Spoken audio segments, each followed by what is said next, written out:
Chapter 25. Collaborator. Liam obeyed his mate silently, leaving the hotel by the window. Siobhan started pacing again as soon as his footsteps could no longer be heard. Elspeth, I want you to poke around in your memories and see what, if anything, could be a deciding factor in turning the Denali's away from the Volturi. Ilario, get your sister on the phone and keep her posted. Maggie, get a hold of Kath and ask her and any vampires she trusts to meet us tomorrow night in, let's make it near Belfast, in that one park.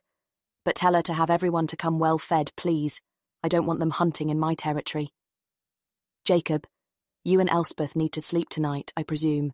You could look around in the hotel and see if any rooms are still adequate for the purpose. I wouldn't know, not having slept in several centuries. I don't know how much or how often you like to eat, but I expect you could get Maggie to spot you some money for food if you want to pop out for a bite. You don't carry money? Not usually, Siobhan said. Maggie dug around in her pockets and found a green bill, which she handed over to Jake. That, she said, is a loan, not a present.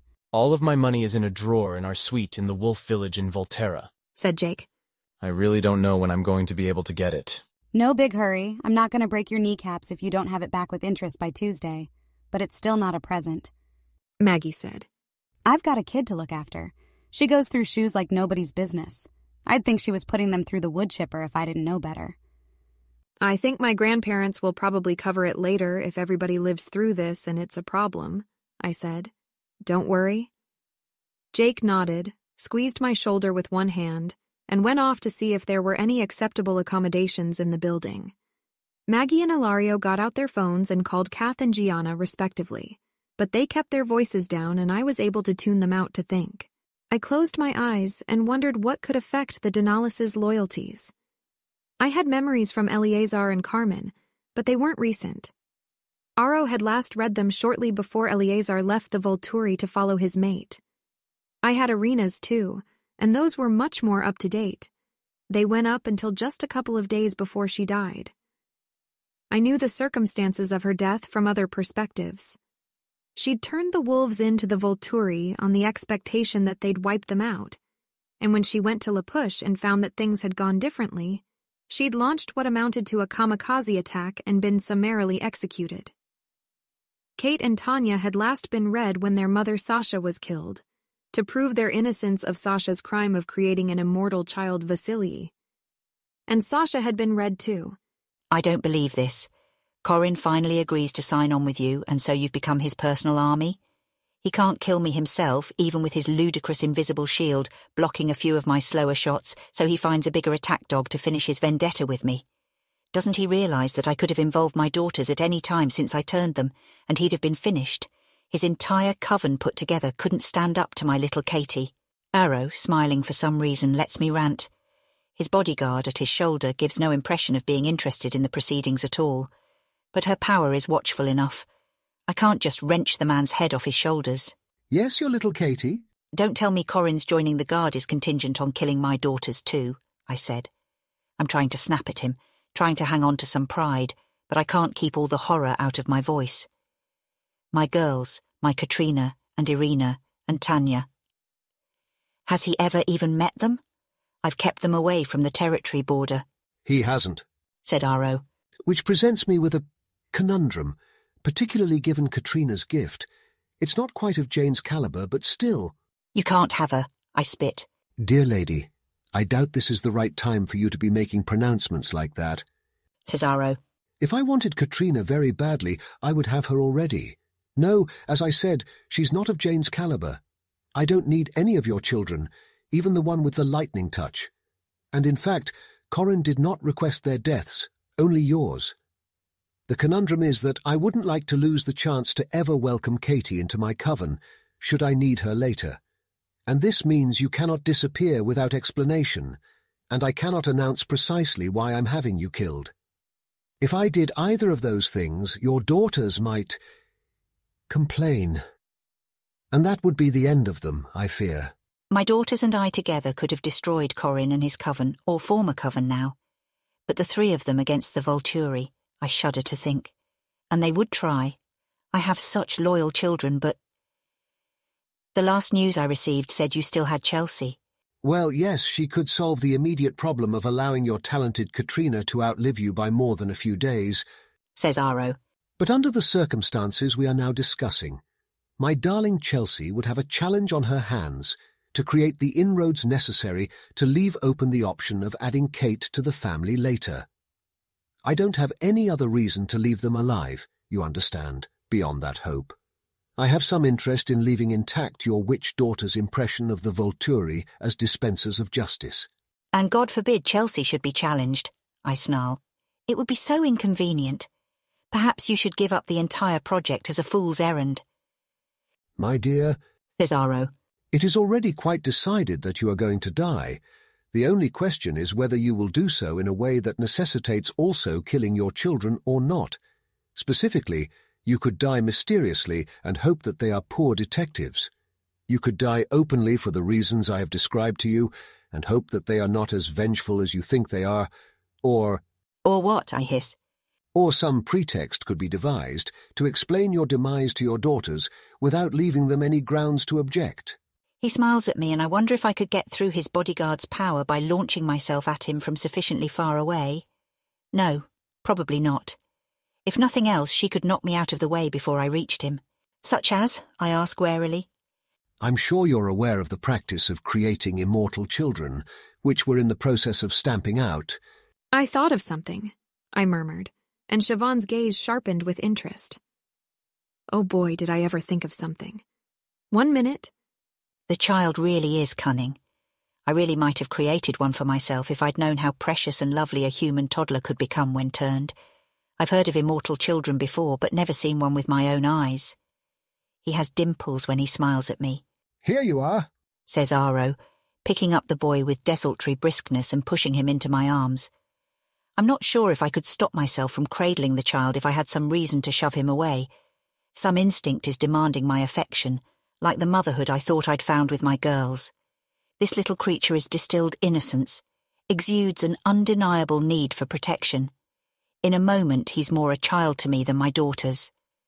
I can't look away from his round eyes, almost glowing like rubies. No wonder entire covens would die to protect their angels if they're all like this. I've kept a few for research purposes in the hopes that we can learn a way to make them safe. My coven has enough numbers to control a small number of the immortal children. We can spare one to act as a prop for your funeral. You're going to kill him, I said flatly. The little one puts his arms around my neck and mumbles nonsense words against my shoulder, untroubled. I smooth his hair. This baby, you're... I see you find him captivating, says Aro. That should help you play your part convincingly. Yes, of course we're going to kill him. I would offer to let you trade him back in exchange for one of the others I've kept on hand, but I think you'd find they have the same effect. I will not ask you to choose between them. I hold the boy tighter. What is his name? What language does he speak? Latin will do if you want to talk to him, Aro says. He's picked up some of it since we brought him here, although not beyond a 2-year-old's command of the language, of course. He answers to Vasily. I'm not sure if that was his original name or if his creator assigned it. Vasily, I repeat. Vasily leans back to look at my face and puts his hand over my eye, then touches my hair, then giggles. I would suggest, Aro says, that you convince him to call you Mommy, or something similar, before your daughters arrive to watch the trial. For the sake of appearances, you see. Yes, I murmur. The sister's mother, Sasha, was framed, I said. I don't know how much that will bother Eleazar and Carmen. It'll at least throw Eleazar for a loop, though. He didn't know. He joined the Volturi later and never got filled in. But it will definitely get Tanya and Kate's attention. Get their attention, or actually turn them around? Asked Siobhan, gazing at me intently. I don't know. You probably know all of these people better than anyone on the planet, except Aro, Adelaide, and possibly the people in question themselves. Siobhan objected. I have memories, but I'm not a precog like Alice. I can just guess from patterns of behavior I remember, I said. And there hasn't been anything like this that happened to them before, at least not that Aro read before late May. If you want my guess, they might be willing to stand against the Volturi if we tell them, or maybe if I tell them, that Sasha was framed, but I'm not sure. I wouldn't bet my life on it unless all the other bets on offer were worse. Of course, you pick the best bet you can get. That's so obvious as to be not worth stating, said Siobhan. But you don't get to refuse to bet. That's just letting other people, who might or might not like you, pick the game on your behalf. The question is, how good is this chance? Would you rather bet your life on your ability to convince the Denalists that the Volturi are bad news, or, say, a coin flip? Coin. I blinked. Why would I ever bet my life on a coin flip? Siobhan sighed heavily. If the next best alternative was betting it on a lottery ticket. Let's try this another way. Kiddo, if you were airdropped in Denali and got out the words "Aro-framed Sasha" before anybody had the chance to wrap you up, apply postage and ship you back to Volterra, and for some reason, one or more of the Denalis didn't promptly say to themselves, "Oh, we don't like the Volturi anymore. Let's come clean about our subterfuge to our cousins and friends and collaborate on a plan to deal with the cataract-eyed emperors in Italy." Who would be the one or more still on the Volturi's side? Why would they be the holdouts? What more would it take to convince them? This sounded familiar somehow. After a moment, I matched it up to what I'd been doing while under Alec's sensory deprivation. With no way to tell whether anything I was trying to get help had worked or not, I'd started assuming everything I did had failed and moved on to another plan. "Is this anything like that?" I asked, pushing to Siobhan a summary of the concept. She considered. "A little," she said finally. "Except in this case, you're not going to try just waltzing into Denali to make your announcement before you figure out how it's likely to go wrong. You're going to figure out how it's likely to go wrong, we'll patch that problem, and then we start over again." "And we do this how many times?" I asked. "Until the only problems we find have patches worse than the holes themselves," said Siobhan. "However, I can't be sure how much of my ability to make this work is due to magic, which I apparently have, so take my strategies with a grain of salt. They work for me, but I don't know what to expect if you go off and try to plan things yourself." Maggie flipped her phone closed and plucked Ilario's out of his hand so she could talk to Gianna. Ilario said, "Speaking of how you apparently have magic, Siobhan, what about Addie?" Siobhan started ticking off fingers. "Could be going nearly anywhere. Her motives aren't directly opposed to ours, and while she could be a combat threat if she joins up with the Volturi again, they're already so overwhelming in magical force that we should really, really avoid confronting them in direct combat terms anyway. Overall, I don't think she's the best place to focus our energies right now, at least not when we could all waste a couple of weeks just locating her." "Addie has email and I know the address," I piped up, not wanting to be scolded later for not mentioning this.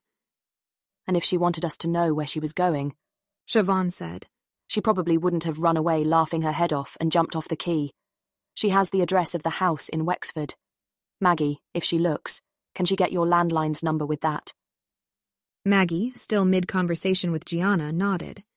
"If she wants to be in contact with us, she can be," Siobhan said.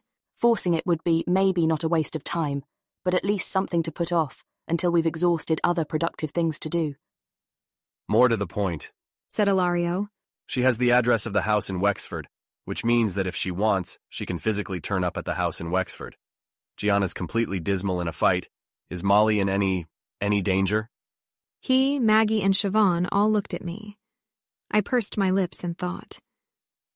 "I don't think so," I said carefully, tempted to claim not to know, but suspecting Siobhan would scold me if I did. She was telling the truth about not preferring to go after guarded prey. She doesn't eat kids normally. Most vampires don't. I think she's probably going to avoid touching anyone she's not absolutely sure isn't a witch until she's done with your power, Siobhan, which could take a while. And she's not 100% accurate trying to tell that sort of thing at range, so she might not want to risk it with Molly. And if she took her hostage, that would only get her 3 really reluctant allies. She can probably get more help and more enthusiastic help somewhere else. So I don't think she'll want to hurt Molly. "Maybe I should go home just to be safe," murmured Maggie, still holding Ilario's phone. Gianna had gone to attend to some need of Molly's. "Me and Gianna could hold off." "I don't think even you and Gianna and Ilario could beat Addie in a fight, Maggie," I said. "Especially if she went in with a power that's helpful at all, even though it'd only last until Maggie managed to touch her. It's not that she's interested in it particularly, But she's copied witches with fighting powers and wanted to try them out, and she's almost 1,000 years old. Siobhan could probably beat her one-on-one, but— Do you not think me and Gianna and Ilario could beat up Siobhan if we ganged up? asked Maggie, sounding surprised. I blinked. I remember Siobhan actually fighting all out, and I'm not even slightly tempted to say anything besides hell no, not even without Liam helping, not even if Siobhan started out missing an arm. You have memories of that? Siobhan asked. I nodded. The guy you let get away from Liam's old coven got in trouble later, and Arrow read him. He thought you had to be some kind of witch for sure. I guess he was right. But I wonder if your power applies in a fight. I really wouldn't know, Siobhan said dryly. I'm also older than Maggie and Gianna and Ilario put together a few times over, and probably a fair percentage of their combined weight to boot. And Maggie has noted that she's weaker since switching to an animal diet. The point is, you are really, really scary when you want somebody to die, I said. Doesn't matter why that is. Siobhan shrugged, conceding the point. Denali, if I just went in and announced it, I think Kate would be the most likely to hold out. Kate, really? Asked Ilario, as Maggie's attention returned to her phone call with her mate. They were getting worse and worse at holding off on the mush. I nodded. Eleazar knows firsthand what my power does. He'd be even less able to doubt something true I said than anybody else. And as far as I can remember, he's attached to thinking of the Volturi as good guys. That's got to be already wearing thin. If it went away completely and he couldn't believe it anymore, he'd be against them really solidly. Carmen only ever passively influences him. She doesn't try to argue with him if he's made up his mind about something. And she doesn't like the Volturi all that much in the first place. She'd be tempted to keep cooperating with them for David's sake, but she'd obey Eleazar if he disagreed. And Eleazar's a nice person, but he was a Volturi for a long time, and he's used to making sacrifices, even though he hates it. I think he might give up David if he were convinced the Volturi are bad, and that there was no way to save him. Tanya was closest to Sasha and is closest to Carlisle now.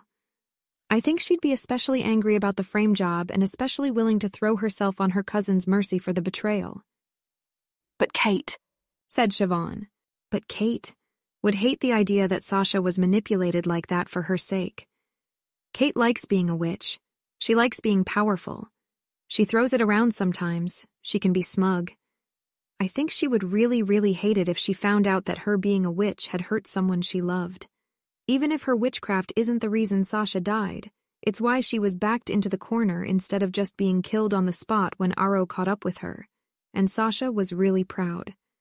If Kate weren't a witch, then Aro wouldn't have bothered to make a deal. So she wouldn't be happy about it, said Maggie. But according to you, neither would Eleazar, right? What's the difference? Kate is better at ignoring stuff she doesn't like, I said. I'm basing this all on a read on Kate that's almost 1,000 years old, and what Irina saw, and the way these people acted around me when I was a baby. They could have changed. Not much, said Siobhan. These are vampires we're talking about. We can learn things, we can adapt to technology and changing borders and alliances, we can find mates. But the kinds of things you're talking about rarely change once we turn. The basic personalities are stable. If Kate was the sort of person who was good at ignoring stuff she didn't like 1,000 years ago, I'll bet you any sum you care to name that she still is. You don't carry money, I said, confused. Well, obviously, in the staggeringly unlikely event that I lost this bet, which you'd be an idiot to take, I'd need to take the wallets off my next several meals, said Siobhan. Anyway, go on, I said. I think Kate would figure I was telling the truth as I saw it. I don't think she's so good at ignoring things that she could outright ignore or disbelieve me if I was trying to convince her of something I know with this much certainty. But she could find some way to spin it so it had nothing to do with her, and I don't know how she'd do that, but it could wind up with her still on the Volturi's side. I could talk until I was hoarse about every perspective I have of the whole fiasco, tell her what Arrow was thinking and Renata and Caius and anybody else who was involved, show her Vasily's memories of meeting Sasha for the first time. And then she might have no choice but to come around. But she wouldn't let me go on that long. Blast her, said Maggie shortly, having bidden Gianna a reluctant goodbye so that their daughter could have her mama's undivided attention during the bedtime routine. That's fast, isn't it? It's fast because there's no picking and choosing about what to send, I said. And giving Kate too much could be as bad as giving her too little since she could distract herself with stuff that was easier to deal with. Siobhan nodded, looking mildly approving. I decided this was probably about my usefulness rather than Kate's habits. Okay, so Kate's a problem. How do we patch the problem that is Kate? I felt the temptation to pace, to imitate Siobhan. I kept still and closed my eyes again instead. I could just blast her, I guess. That'd at least put her in a position where she couldn't tip off the Volturi for a while, and then she'd be the lone holdout against everyone else in the house. She'd hate being the reason her family got into trouble, too, and might go along with it just so she wouldn't have to tell on them. I yawned hugely. How much does being tired affect your thinking, Elspeth? Asked Siobhan, glancing at the dimness outside. Some, I said. I don't know. How do you tell? By testing it in less weighty circumstances than these, Siobhan said. Jacob, are you back yet? She called loudly. Don't have to yell. I heard his distant voice grumble. On my way, just these stairs. If you can't jump it, the banister will hold your weight. Siobhan said, a bit more quietly.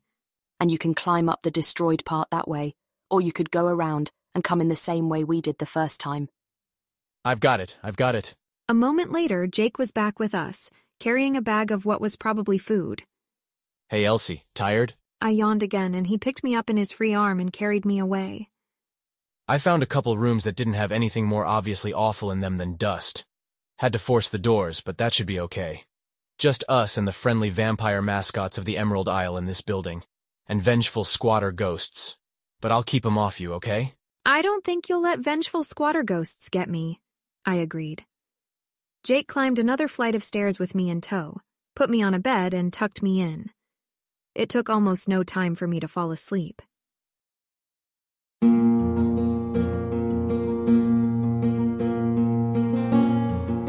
This has been an AI reading of the Rational Twilight fanfiction Luminosity by Alicorn, licensed under an Attribution Non-Commercial Share-alike 4.0 International Agreement. If you wish to support this AI reading and others like it, please visit patreon.com/AskWhoCastsAI, where we are releasing episodes 4 weeks in advance of the regular feed. Thanks for listening.